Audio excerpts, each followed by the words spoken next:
Today in the Gospel, Jesus talks about the importance of acknowledging Him before other men and also talks about the risk of denying Him before other men.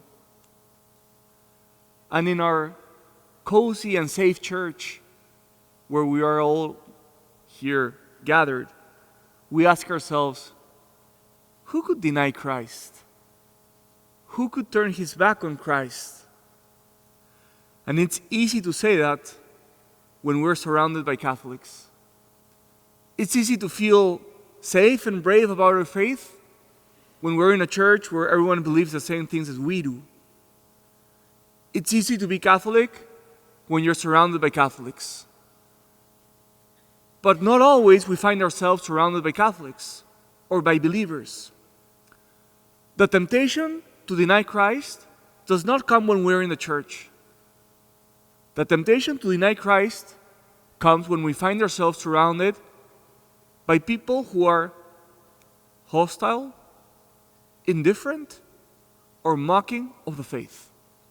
And maybe it's not so common that we find ourselves in these situations, but it's important to recognize that sometimes we find ourselves surrounded by this type of people, and the temptation to deny Christ does not come when we're in the Catholic Church. It comes when we're surrounded by this type of people. And the question I want to pose is, why would people be indifferent or mocking or attacking of the faith? And the question is, or the answer is, where do those people put their trust? Think about the people who are hostile towards the faith. Think about the people who are mocking or despising of those who have faith. Ask yourself this question. Where do they put their trust? Normally those people put their trust in money because they have a lot of money and then it seems unnecessary to believe. Because they have good looks. Because they have a lot of influence and power. Because they have powerful friends. The people who are normally hostile against the faith are the people who put their trust in other places besides God. Are people who serve other gods but not God Himself. So why am I saying this?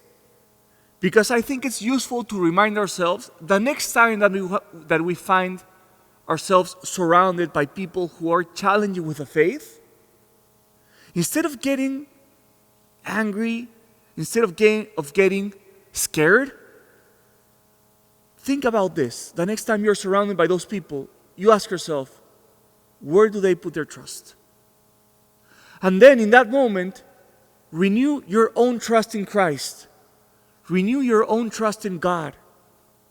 And with a serene countenance, not getting upset about the opposition, if you are able to recognize and look with compassion to other people who are putting their trust in the wrong places, and you remain serene, then the right words will flow from your mouth.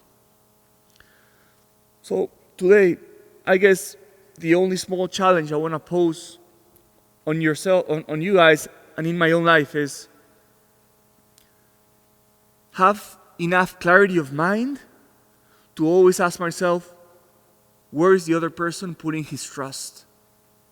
And at the same time, renew my own trust in the Lord in those moments of temptation of denying Christ, so that I can answer with charitable words and with wise words.